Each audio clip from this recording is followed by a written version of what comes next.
Well, good morning, good afternoon, good evening, everyone. Welcome to this virtual event this year, the GIS for Sustainable World. We are so happy that you're here with us virtually, although we wish we could be together in Geneva as always.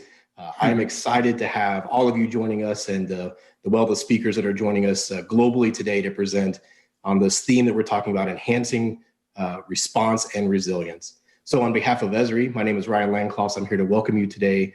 And my colleague Einar is here as one of our co-organizers for the last 10 years. Einar, welcome. It's good to see you. Thank you. Good to see you, Ryan. Yes, thank you so much. It's great to once again have this event. Unfortunately, not being able to meet in Geneva, but with that also hopefully joining a much larger audience. So on behalf of the United Nations Institute for Training and Research and the UNOSAT program, we're extremely pleased to be able to welcome all of the participants to this year's event.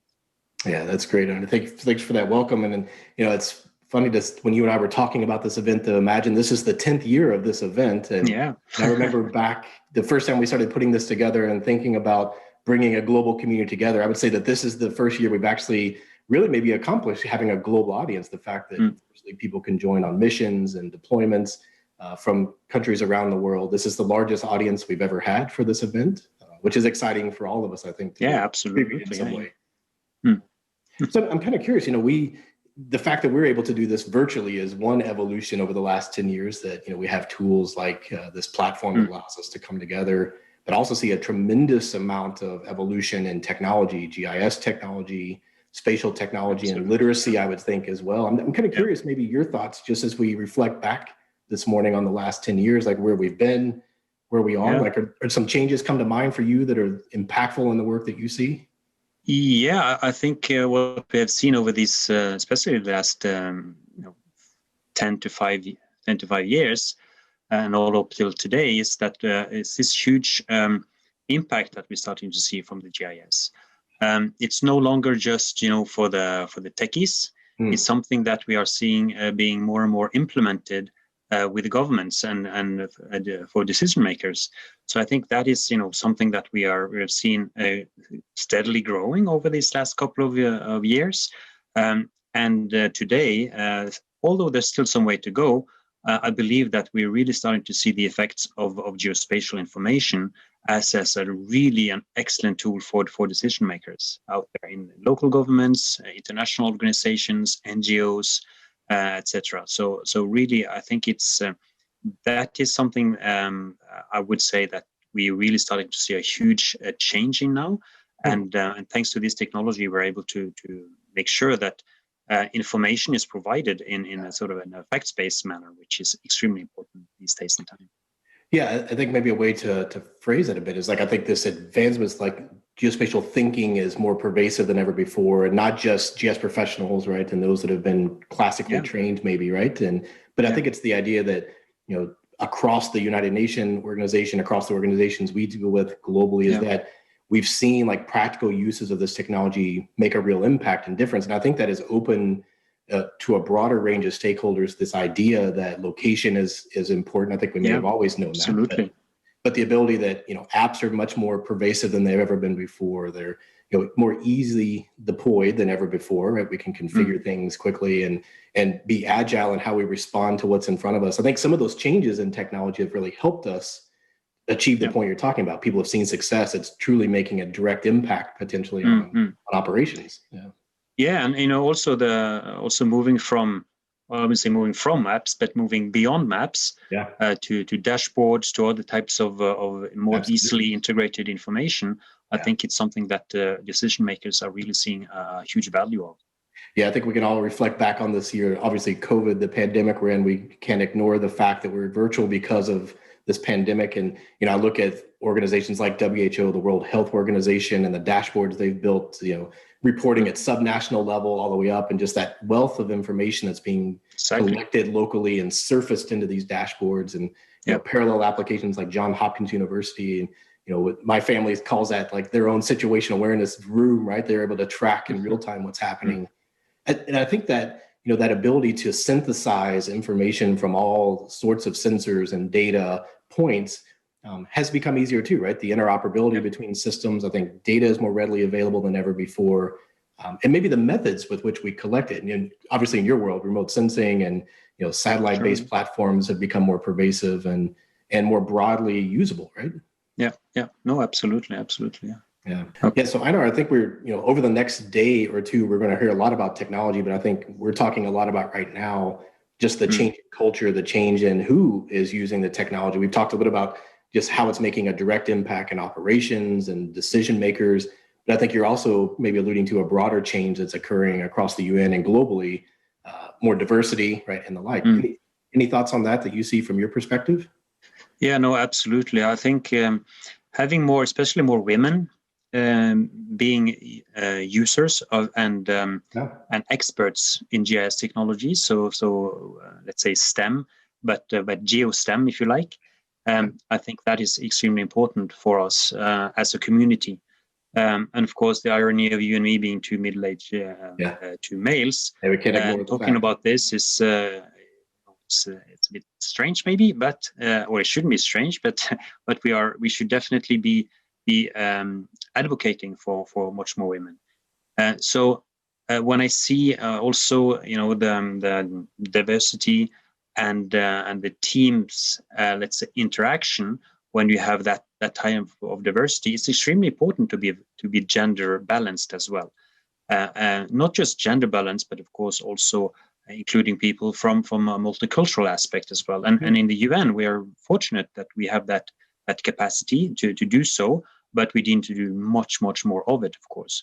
Now, I think also another element here is that we need to make sure that these colleagues are able to have a career path in the system. Because traditionally, if you have a technical background, you can only go so and so far, especially in the UN system.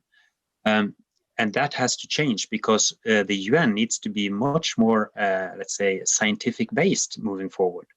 And I think people with STEM backgrounds and especially then women with STEM backgrounds are extremely important for this. So for me, I think it's something that we should focus on. We should encourage more women to become part of this. We've started a small initiative inside the UN now to promote this. So we are looking at how can we do better in this. And I would also hope that all of the participants at the conference here can reflect a bit on this and really use this event also as a team building event, as a network building event in that aspect. I think that's a great honor. I really appreciate the thought that you just brought forth. I think we took an effort, you and I, the collective group organizing to find both gender balance, but diversity of thought, right? I really appreciate what you pulled forth, that I think we are stronger as a community. We are stronger as individuals and organizations together when we have diversity around us, right? You call it diversity of thought, and this GeoSTEM kind of coming together as the next maybe 10 years. So I look forward to when we have this conversation again in 10 years, that maybe it's not you and I sitting up here as the hopefully not. Hopefully not, right? That we're going to find others that move on. And so, yeah, I really appreciate that. And I'm extremely excited about the presenters we have today, both in the Inspirational Opening, but just throughout the lightning talks from the community, that we're going to see that global diversity of thought as well as just gender balance across there. So I'm excited. This is a good evolution, I think, and I appreciate you taking the time to pull that forward. So you started to talk a bit about the UN and some of the work there. Maybe this is an exciting year for you as well, personally. This is the 20th anniversary of UNISAT. So congratulations, my friend. This is an amazing accomplishment. Thank you. Yeah, I'm curious, maybe just talk a bit about that, like where you've been and where you've come for 20 years and the vision you've got for the next 20. Yeah. No. And of course, the thanks goes also to all the UNISAT personnel who's been working with UNISAT over the last 20 years. Lots of great people. Many are still around. Some have moved on. It was started by a gentleman called Alain Retier back in the days, 20 years ago. And he had the vision of an entity that could be sort of a service provider within the UN system. So that is, something that we have been gradually building over these last 20 years. And I remember very well when I first came to UNISAT, I came from the UN Refugee Agency in Geneva. And Alain took me to CERN. So we are extremely fortunate because we have our IT infrastructure supported by CERN. We had it back then. We still have it. We couldn't do without it. So So that is extremely appreciated. But I remember going in, to my first day in the office, and Alain took me over there, and we drove into the Zone campus. And at the far end of a parking lot were two small metal containers, and that was UNOSAT. So we stayed like that for 2-3 years until we grew big enough that also CERN was extremely forthcoming and gave us an office there, a building. But just to say that we had that startup feeling in the beginning, and that it was great. I like that. So based on that, I think the DNA of UNOSAT has always been to be, about doing things in practice, being very pragmatic, using the technology for supporting, be it sister agencies or countries, governments, in what we are doing, both in terms of satellite image analysis, but also in terms of training and capacity development. And I think over the years, what we have seen is that it's been really exciting because we've seen this technology being applied to so many more use areas, application areas. In the beginning, we were focusing on, I would say, more environmental studies at the very, very beginning. Then from 2003, we had access to the to the International Space Charter. Right. And of course, that was also something that really was a huge value add for us, that we could then being able to use this technology for disasters. So again, many thanks to the Space Charter, because they have been a great partner of us all the way since back since then. But then moving on, we have seen how the technology is also being much more used in different areas. Now we are using it in let's say, more preparedness work. We're using it in climate adaptation work. We're using it in conflict situations, damage assessments. We're using it for human rights, let's say, documentation and human rights analysis, all the way up to the International Criminal Court.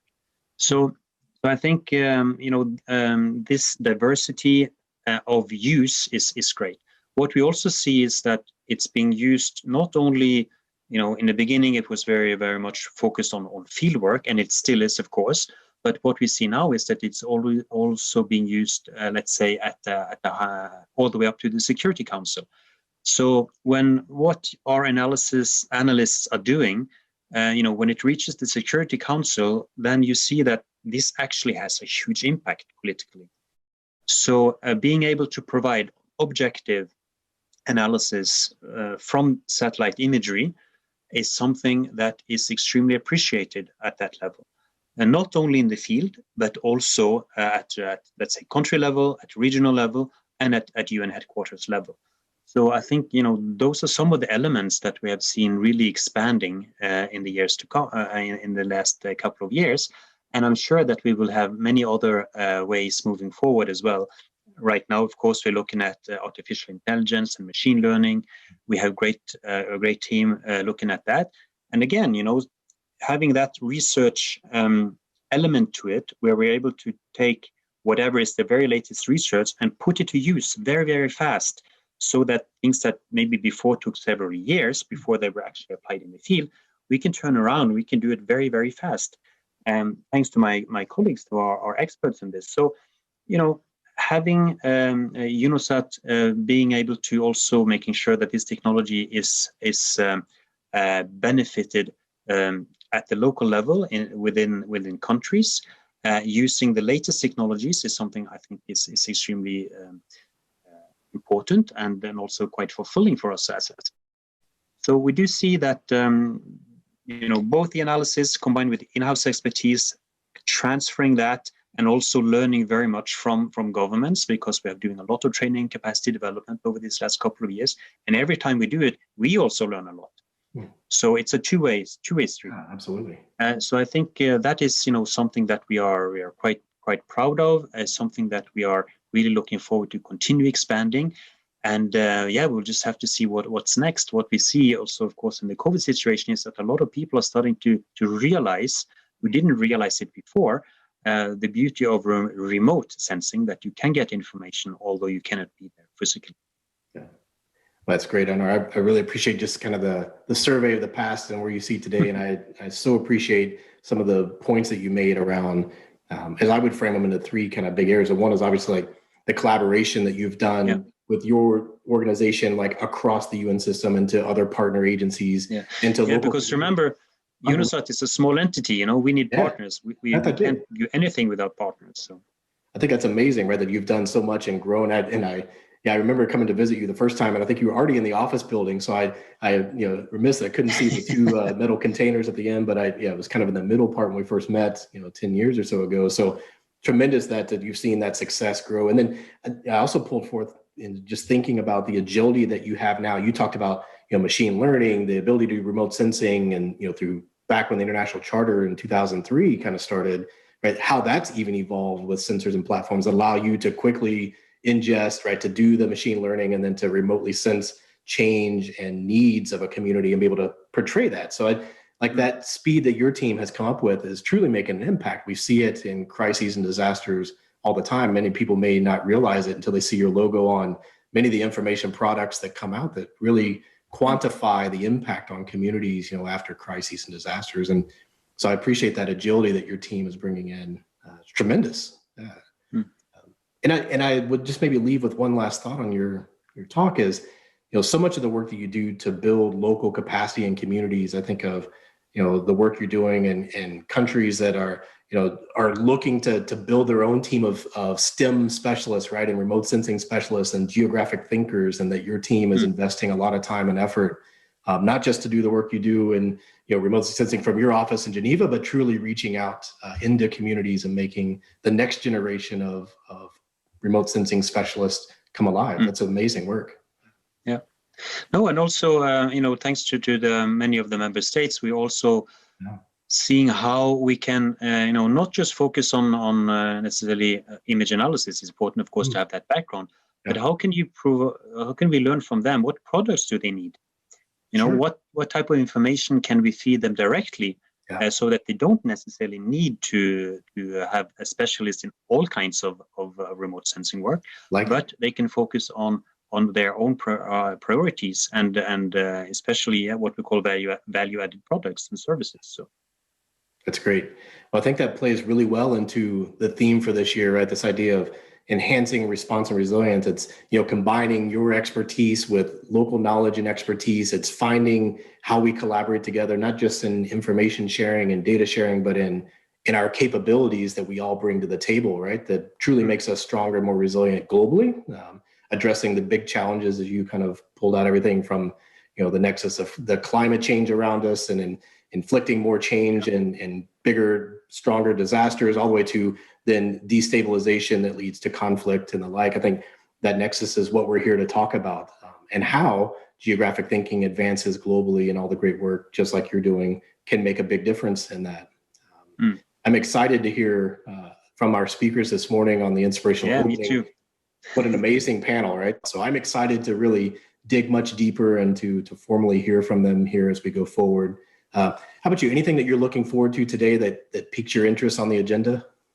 Yeah, no, I think there's so many excellent talks and sessions coming up. So I'm just looking forward to participating to as many as I can, really seeing how we can advance this together. Also very pleased to have my colleagues from the UN Office for Outer Space Affairs also being able to join us. Really, really pleased to have them also here in the morning session. So thank you for that. No, this is great. Well, to all of you, thank you for joining us. We're so excited that you're here to start the day off with us this morning. Einar, we will see you later today for the closing, just reflections on day one. There's a lot in front of us today from the community. And as we mentioned, we'll start now with the Inspirational Opening. We'll join you back in just a second for that. But thank you for joining us. Relax, enjoy this event, contribute to it in every way you can, and we'll see you soon. Einar, thank you so much for joining me this morning. Thank you, Ryan. Well, let me welcome those of you just joining us today for the GIS for Sustainable World Opening Inspirational Plenary. It is my great honor to be able to introduce you three amazing inspirational speakers to start off our event, talking around the theme of enhancing response and resilience to crises of all types and all sizes. First, we'll have Dr. Tedros Adhanom Ghebreyesus, Director General of the World Health Organization, speaking around response to health emergencies, certainly the pandemic that we're in today, but also other general world emergencies looking at Ebola, polio, and the value that location and GIS provides in the response to these global pandemics and crises.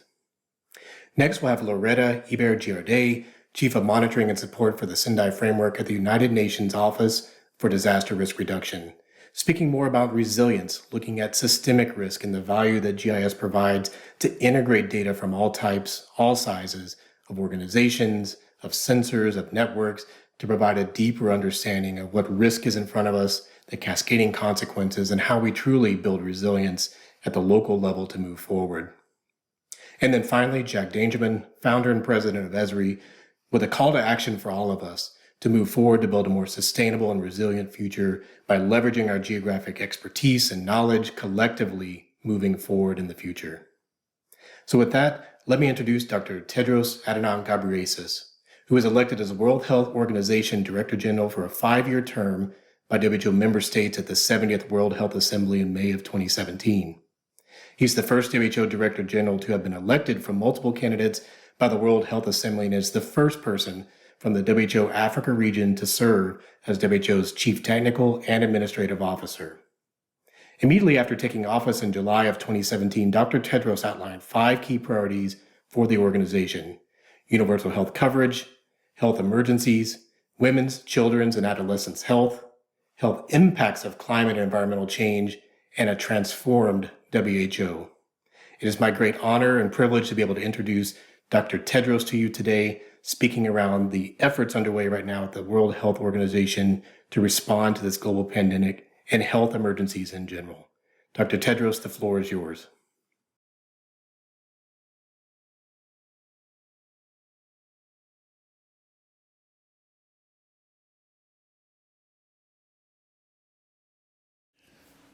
Excellencies, distinguished guests, dear colleagues and friends, the COVID-19 pandemic has highlighted a critical issue in public health. Good data matters. And while it is a cliche to say that location is everything, there is no doubt it counts for a lot. In fact, where a person grows up and lives lies at the root of many fundamental health inequalities, whether it's health services, access to sanitation, or ability to get vaccinated. That's why geographic information system technology is crucial to the mission of global health. We have already seen the power of GIS to help in our efforts to eradicate polio. GIS can help us slow the spread of infectious diseases and improve service delivery by providing community-based data and identifying critical gaps in coverage, so we can allocate resources where they are needed the most. Now, as we roll out vaccines for COVID-19, GIS will play a crucial role in helping us reach vulnerable groups, including those in remote areas. Already, GIS technology has facilitated pandemic response efforts, including with data sharing and collaboration among community health workers, ministries of health, UN agencies, and NGOs. And we have integrated GIS with existing technologies, such as DHIS2, to streamline data collection systems and reduce the burden on already overstretched health systems. WHO is now undergoing the most ambitious transformation agenda in its history towards becoming a modern data-driven organization, and the GIS community is critical to that effort. We're grateful for your partnership and look forward to deepening our collaboration in the future. I wish you a productive conference. I thank you.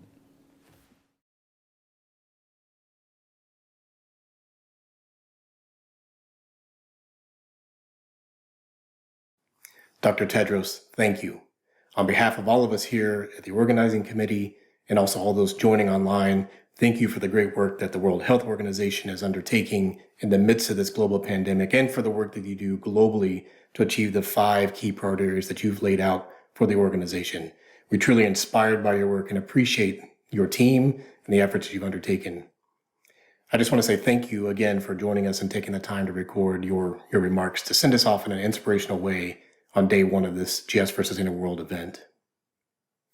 Next, it's my great honor to be able to introduce Loretta Eber-Giardet, who's the Chief of Support and Monitoring of Sendai Framework Implementation Branch, specifically covering risk information analytics, climate change, disaster loss, and monitoring data and capacity building for the United Nations Office of Disaster Risk Reduction. She does this globally for the organization, focused on reducing our exposure to risk, truly making more change at the local level to build the resilience we need in the face of this systematic risk that we are experiencing today.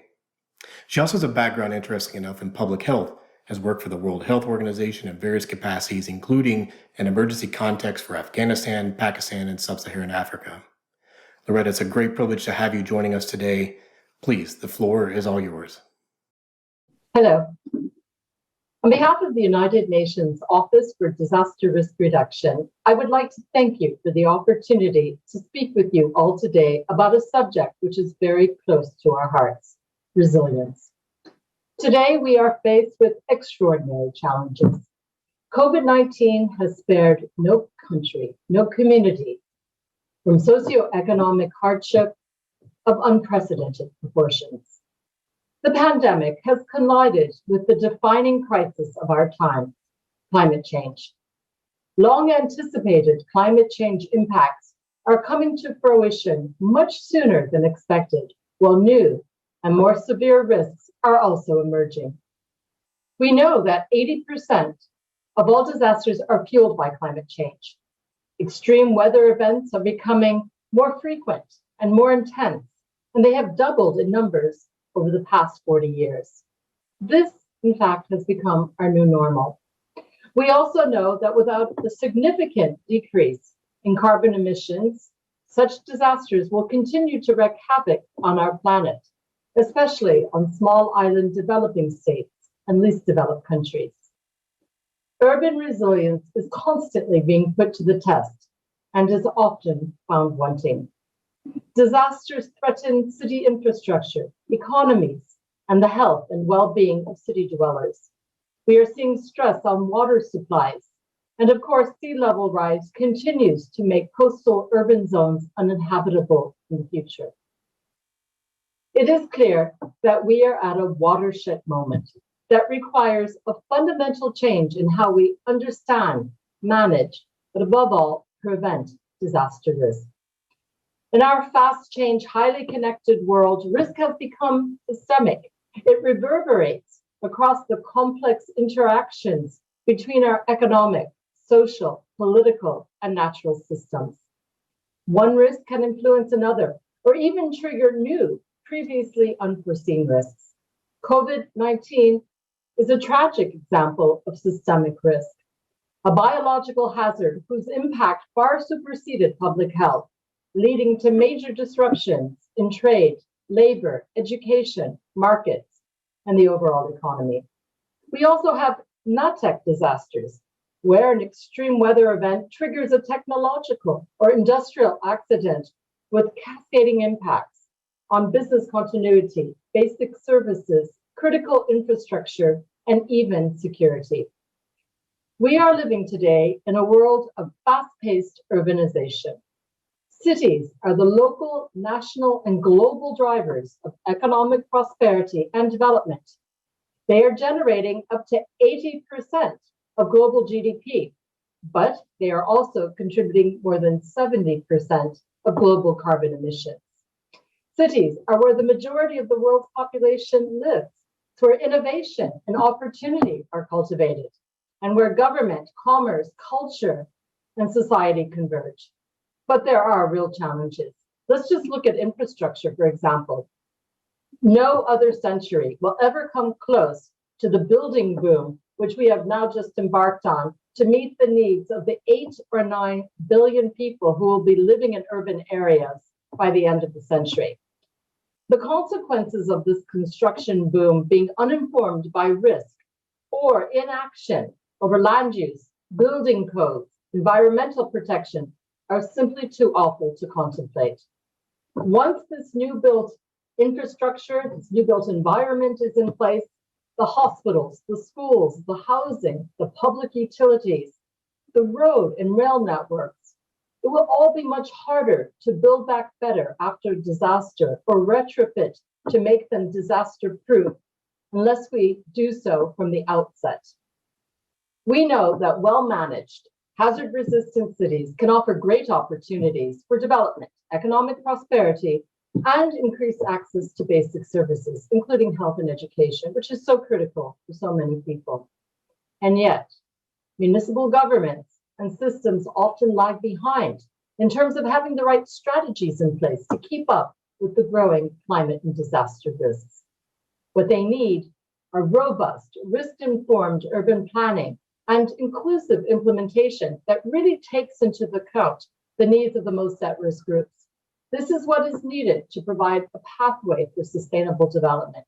These are the key foundational steps needed to achieve resilience.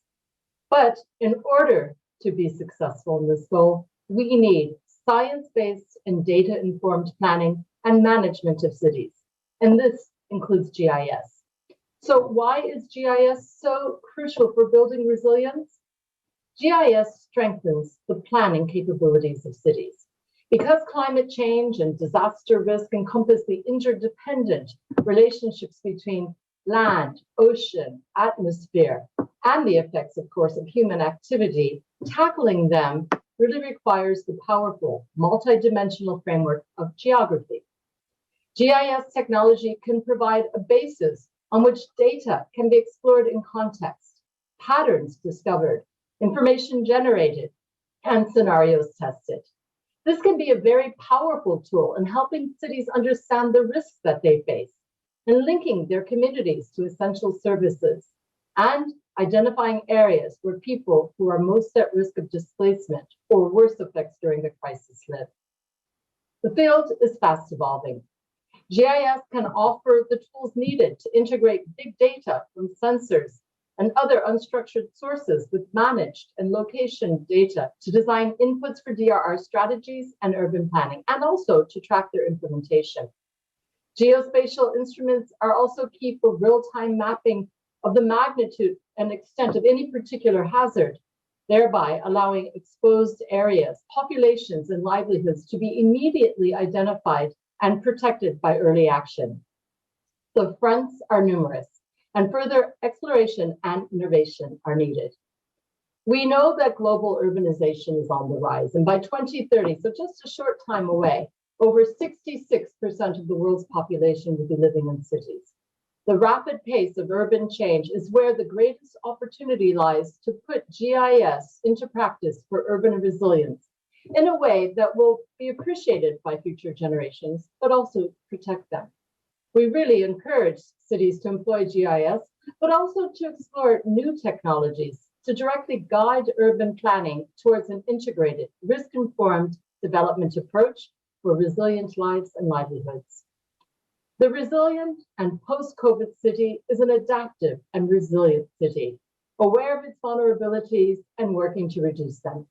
GIS has a key role to play in enhancing strategic planning and urban interventions for DRR. I encourage each of you to bring your skills and expertise to the forefront of global efforts to reduce disaster risk and build resilience for all. Thank you very much, and I really look forward to participating in your conference.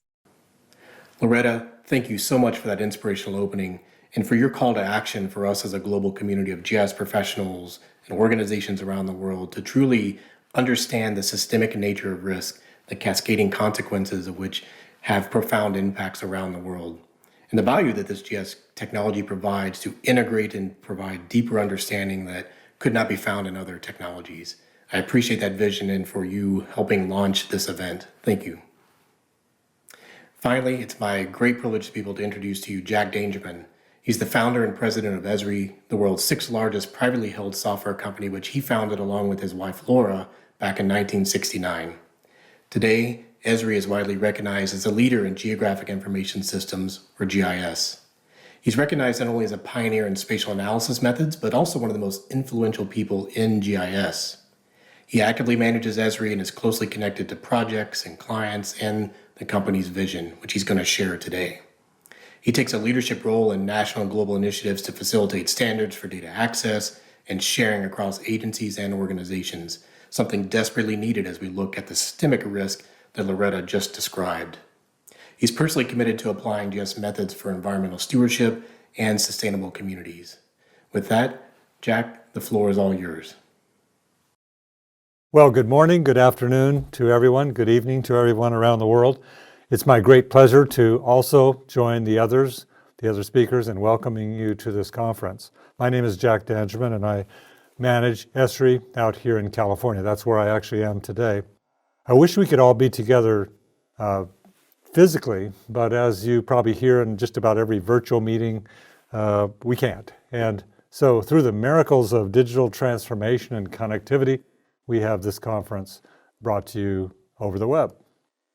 The purpose of this meeting has, over its last 10 years, been about connecting different people interested in UN subjects of various types. This year we're going to focus on enhancing response and resilience in a changing world.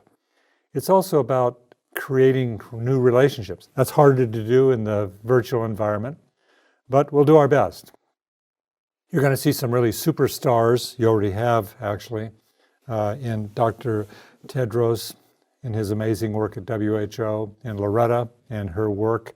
It's also about helping us learn from each other and understand how to approach problem solving using geographic information and various workflows that can be supported by it.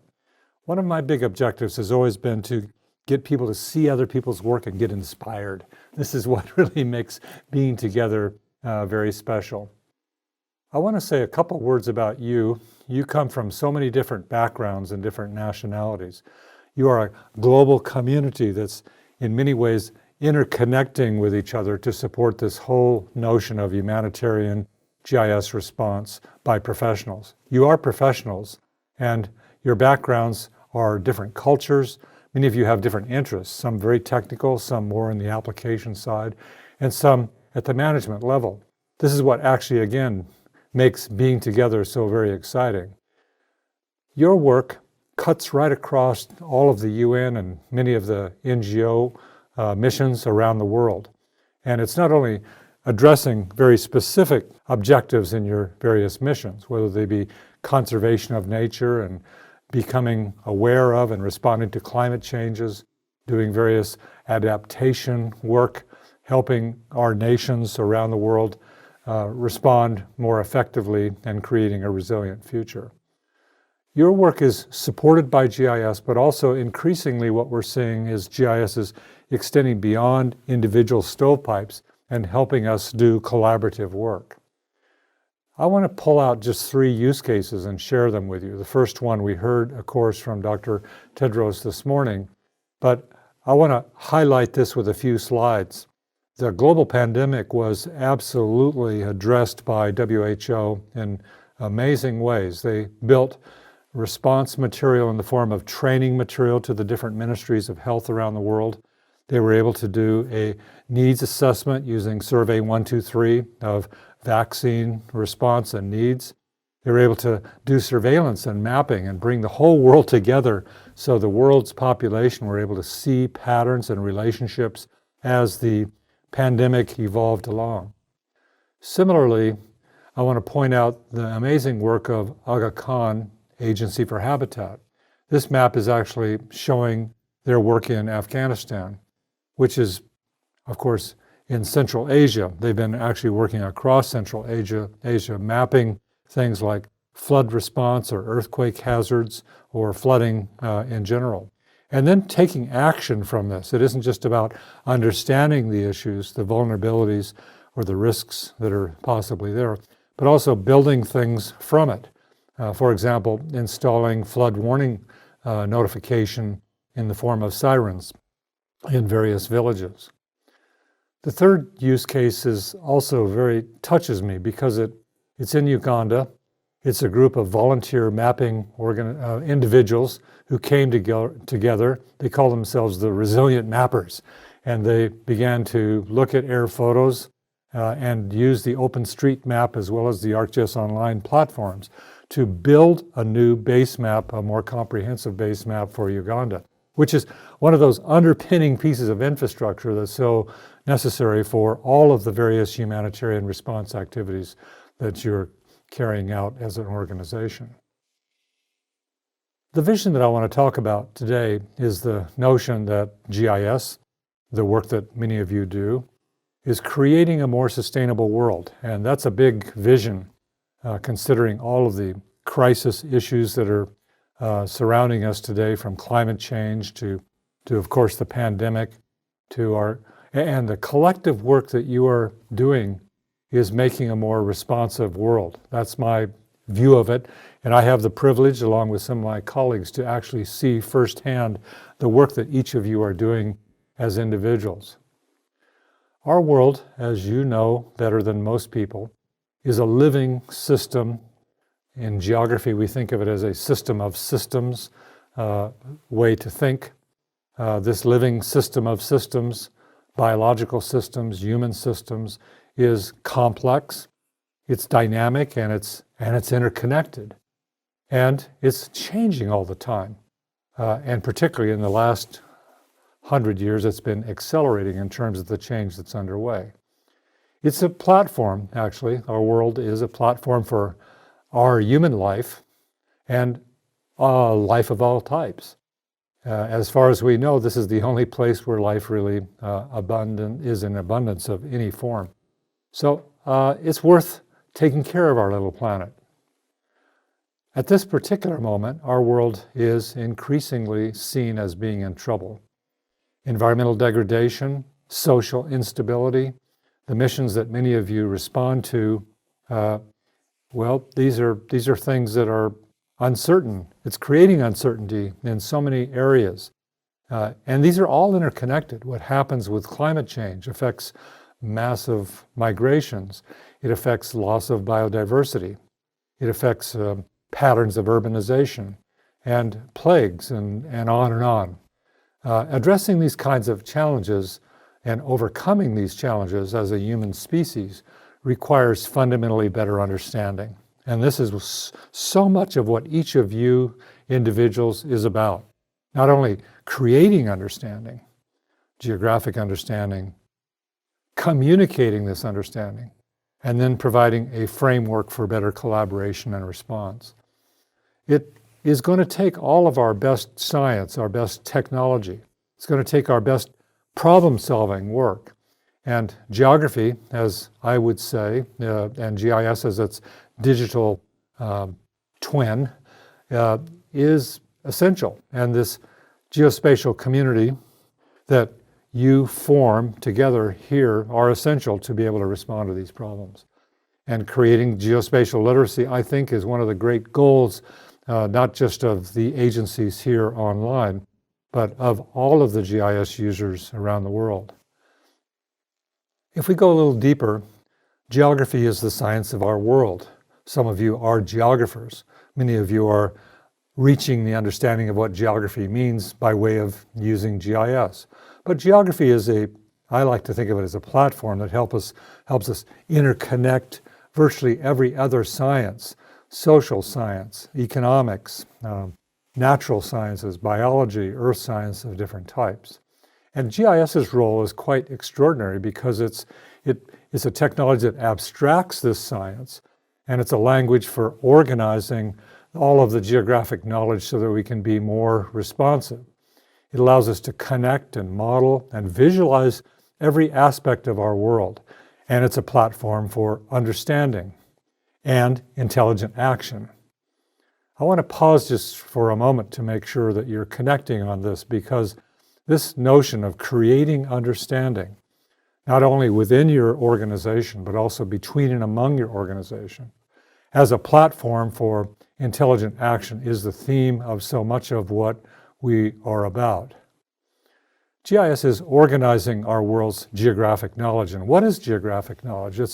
It's a collection of our data, and remote sensing is increasingly collecting more data, but also the great statistical organizations in the UN and around the world in various agencies is measuring more. We know more in the form of data. But it's also, knowledge is also about bringing the data together, doing analytics, models of understanding how the earth is working and how we can take that information and turn it into workflows, and then tell stories about it, communicate, generate reports. So the heart and soul of a GIS is really this very set of components or building blocks about how we understand the world.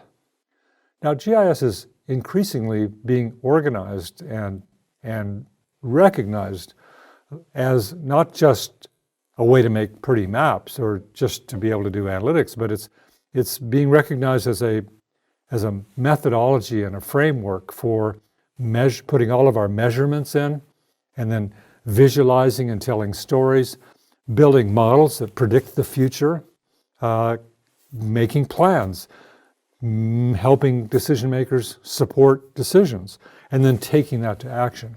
And I would really assert that in almost every one of the organizations here listening today, you either do some of these boxes or you are really bought into this whole process where you're creating understanding, and understanding precedes action. So many use cases for this in your own experience should ring true. Understanding precedes action. Now, GIS professionals, I'll just say you, are applying this science almost everywhere. And they're often done by individual systems and projects, one at a time, one mission at a time, one kind of activity at a time. And that's the way the UN is organized. That's the way our world is organized. Cities are organized this way. Countries are organized this way in various disciplines or sectors. And some people call this stovepipe work. But increasingly, GIS is not only seen as a way to bring different disciplines together. What we're now seeing on the web is the interconnecting of these separate systems and missions, so that we're creating geospatial infrastructure. That's kind of like a system of systems, a big system. And this has been an evolutionary step. Currently, the big patterns of GIS are these three. There are millions of users that use the desktop metaphor, and they build their little data for their different projects, and they make their maps. Still others take their data and put it into an enterprise server and serve it out on the web to support various applications. And then increasingly we're seeing this information shared on the web with cloud implementations, where we either host enterprise servers or we host data in a SaaS environment and we make it available through portals to others. And this is a very powerful set of three patterns. The big thing that's occurring that I see, again, firsthand, is that these different individual patterns are becoming combined or connected through the web. We're taking our desktops and having it fed by information services in the cloud. The cloud anchors the ability to connect different distributed enterprise servers. And both of these patterns can then be serving information into rich apps that are more accessible, dashboards, apps, field apps, and so on. And finally, this cloud environment is enabling what's called Platform as a Service, or PaaS. This really means I can take simple APIs and embed information, maps and analytics right into rich applications that are built by developers of any type. That kind of opening up means I can take advantage of the increasingly rich developer and technically literate population around the world to create maps and analytics that really matter to different segments of the society. I call this geospatial infrastructure as a pattern. Sometimes I've referred to it as GIS at scale. It's taking the distributed services that individual agencies are creating, whether it's in this agency or that agency, this branch of the UN or that, and allowing streaming maps and services to be brought together and mashed up, used in a collaborative way. And this kind of interconnection that's there resembles the interconnectedness of our natural and our cultural world. And wow, I can support individuals looking at browsers to this knowledge. I can support teams and collaboration between different groups. I can support the idea of one agency collects this and another agency collects that, and they want to use their data in organizations or create whole new communities. Geospatial infrastructure is evolving really rapidly, and it's transforming, it's literally transforming, digitally transforming organizations by integrating and leveraging many types of technology like cloud computing or spatial analytics at scale or geo AI and machine learning. We can support the geospatial infrastructure supporting apps at scale and visualization that connects with the whole world's population. It's just a really rich time in the technology. We're going to be talking a lot about technology tomorrow. There'll be special sessions that go deep on some of these and other technologies that are emerging rapidly. But basically the idea is geospatial architectures, this system of systems, can integrate in virtually any kind of data or format of data across the web into this dynamic unification of information. Wow, that's really remarkable because it can mean I can take real-time data in as a feed, like real-time traffic or weather, real-time emergency signals that are coming from the field through field collectors, and match them up with base maps or 3D information or remote sensing information, and build applications from them. Speaking of applications, GIS maps and dashboards are becoming pervasive. They're living on this infrastructure model, like the Johns Hopkins map or the WHO map, which really opened the world's eyes to what was going on with the pandemic. Over 2 trillion maps have been made on the Johns Hopkins map alone. It has reached over half of the world's population. On a regular basis, it's like we're looking at a world weather map. So that's not just one agency. In the pandemic, there were thousands of agencies who stood up these servers for their country or for their city and informed decision makers or the public in general. They told the story of the pandemic. But like many of you are doing, you're telling not just the story of the pandemic, but you're telling stories about disasters or responsive things that you can do, invoking the population to be able to be more resilient. And increasingly, this is impacting the way everybody acts. In other words, the world is becoming more geospatially literate. Apps are a complement to maps.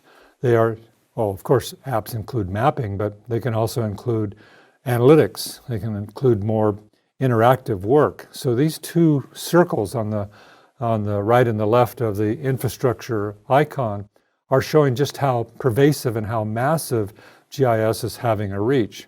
It's opening access to your work in an amazing way.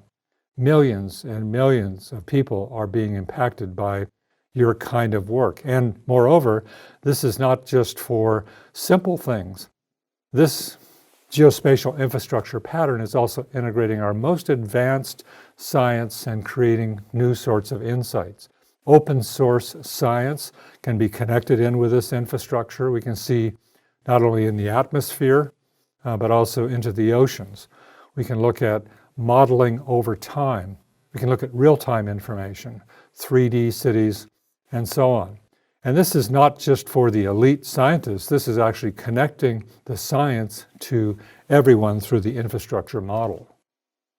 Organizations are beginning to really take advantage of this, and one of the ways they're doing it is increasingly collaborating. This example on the left with Inzarag out in Beirut, where they responded to the explosions there at the harbor. They brought local data together and global information, and were being able to be more responsive during the disaster. And similarly, the Red Cross in the Philippines were able to take UN data sets and local data sets and bring them together and respond more effectively for the idea of creating resiliency planning. Hubs, which are a relatively new pattern in GIS, are ways to open up and engage citizens in the geospatial infrastructure. They're kind of like opening and empowering residents or citizens of various types in different countries to have access to the maps and data and participate through crowdsourcing of data collection, like we saw in Uganda, but also being more responsive to farmers who want to know what to plant in a seasonal context. So this infrastructure is responding to everyone.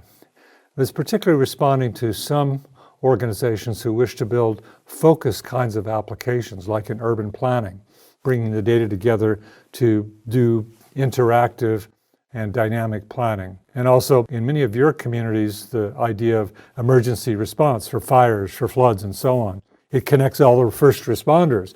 They become sensors going into the system, but they're also fed by remote sensing and other information coming from other agencies.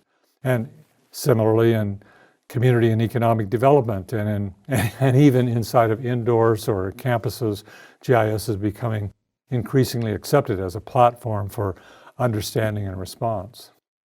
Well, I've talked a while about some of the very mega trends. I hope that you will join us again tomorrow for the technology deep dives and see how this relationship between technical advances and applications and policies really are all interwoven.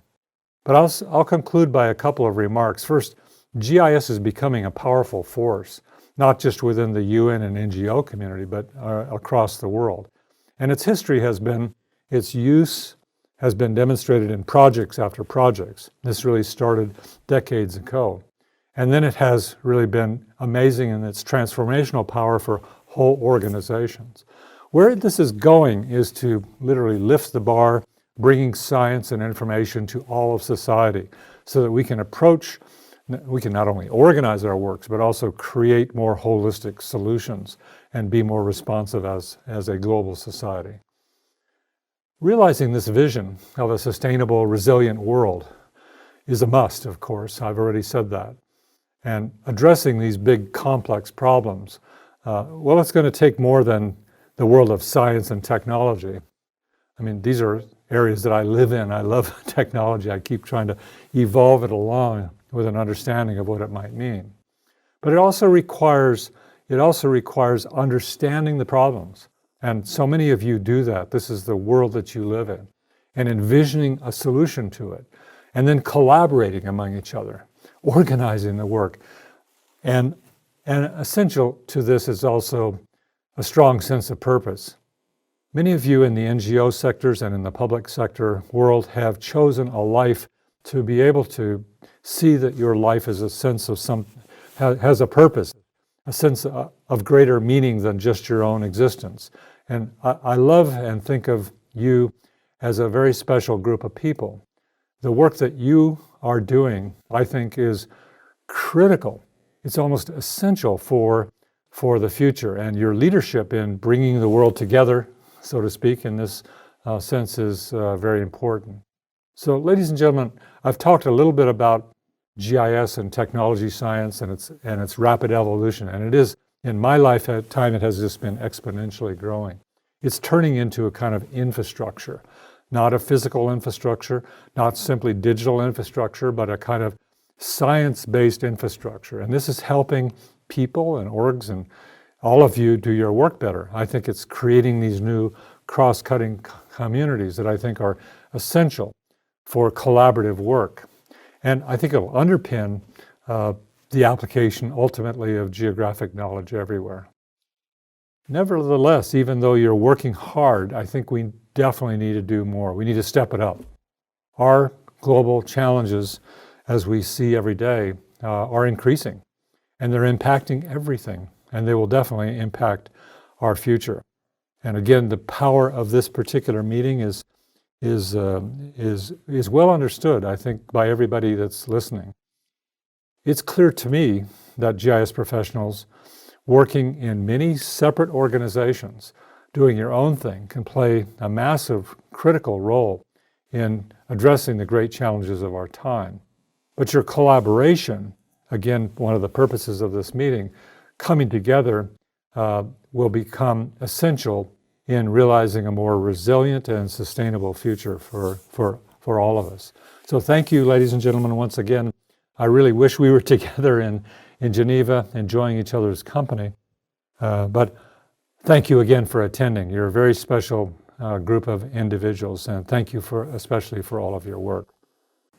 Jack, thank you for that inspirational opening and for that call to action of how we can collectively move forward, leveraging geospatial infrastructure at scale to truly share our experiences, our knowledge, and our understanding about the world around us to build a more resilient and sustainable future. On behalf of all of us, thank you to each of our three presenters, Dr. Tedros, Loretta, and Jack, for that great opening to this event.